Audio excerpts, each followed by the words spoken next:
La fidélité est une grande marque de grandeur d'esprit dans le combat, et particulièrement le combat politique, parce qu'il y a beaucoup de moments où on désespère, beaucoup de moments où on doute, beaucoup de moments également où on trouve le temps long, et parfois même on se dit qu'on n'y arrivera jamais. Mais ce ne sont là que des émotions, des impressions.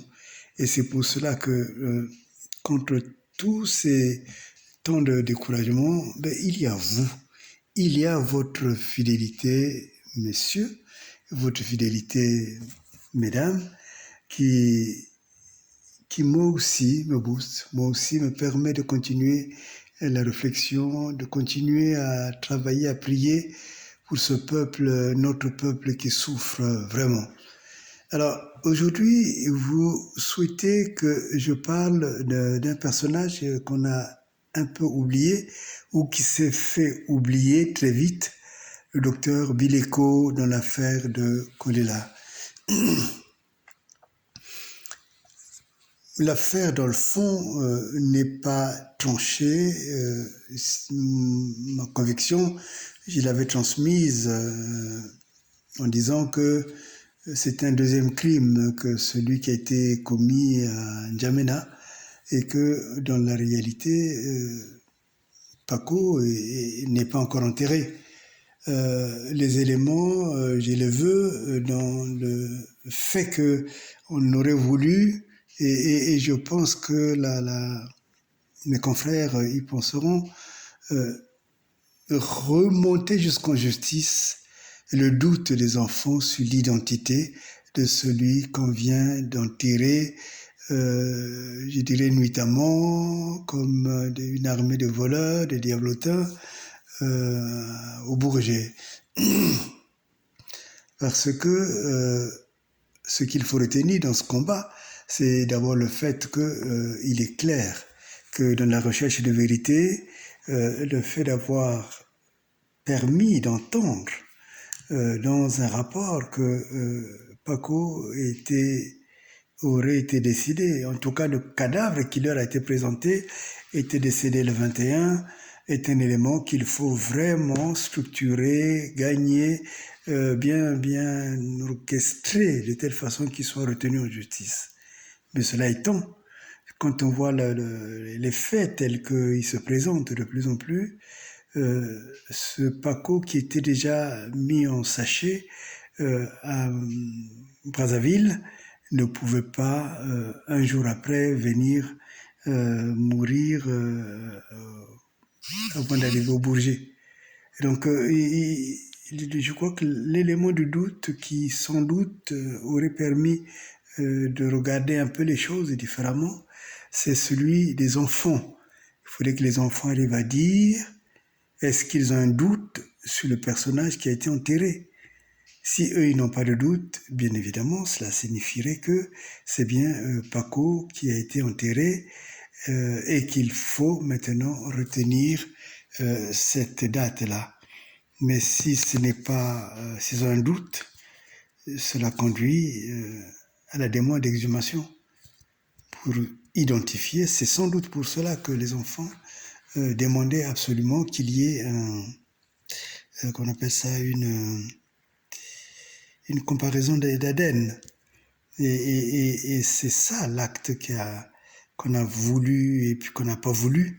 C'est pour cela qu'on a couru. Quand j'ai vu toutes ces personnes courir comme des pauvres diables, je me suis dit, il y a derrière cela le diable qui se cache. Alors, et il y a en cela, dans toute l'histoire, il y a un docteur, le docteur Bileko. Et aujourd'hui, je ne parlerai pas de lui en tant qu'acteur judiciaire, mais en tant que compatriote pour lequel j'ai très peur. Parce que quand j'ai étudié, je continue à étudier le dossier Nsuru nous a fait une révélation puissante. Nsuru a dit, de toutes les façons, Sassou ne donne ses instructions que par téléphone, de tel point plutôt à tel point qu'on n'aura jamais de traces. Et donc, Il espère ainsi qu'il ne sera jamais mis en cause. Et il donne ainsi l'assurance à chacun. Et c'est le cas certainement du docteur Bileko, qui est tranquillement reparti à Brazzaville. Moi, j'ai peur pour lui. J'ai peur que ce soit le prochain qu'on va retrouver cadavre quelque part.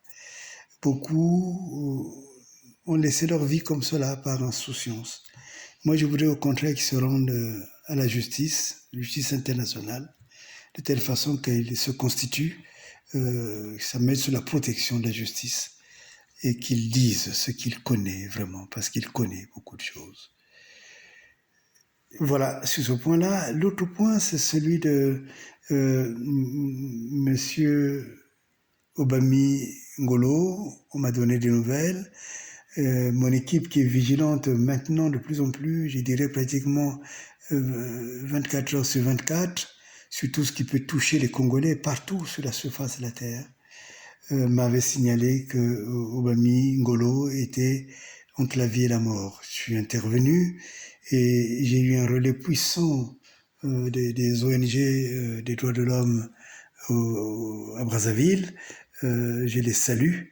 Et après mon intervention, on a dépêché une ambulance, il a été à l'hôpital militaire et semble-t-il que maintenant, il est dans un état convalescent. Je demande seulement qu'il soit rendu à sa famille parce que sa peine, il l'a purgée. Je demande aussi à, je crois que c'est Baninga qui s'appelle, hein, qui est ministre de la Justice, de regarder tous ces dossiers parce qu'on va mettre les pieds sur tous ces dossiers.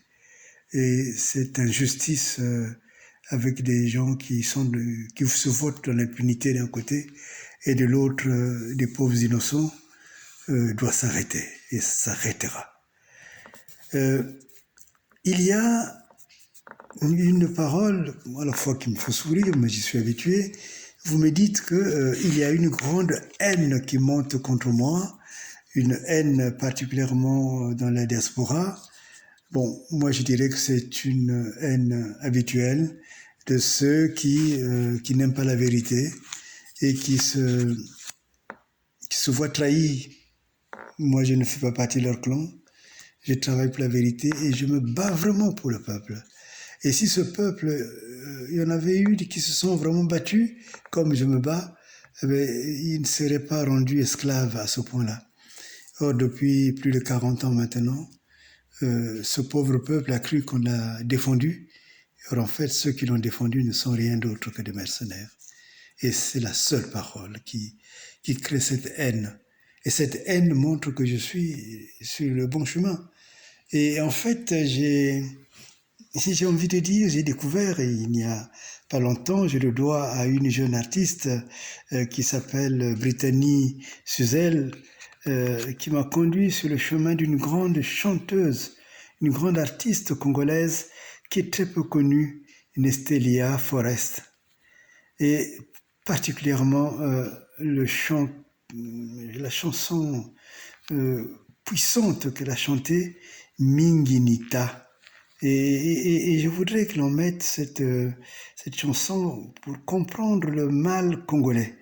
Le mal, j'ai envie de dire, principalement les mal de la rue du Congo, où il y a beaucoup de haine. Mais cette haine doit s'arrêter pour que la vérité triomphe, pour que nous puissions avoir des fondements de la société solides. Donc voilà, Minginita, je souscris totalement à ce que Madame Nestalia Forest avait chanté. Que le Congo entre dans la vérité et la vérité libérera le Congo, notre pays.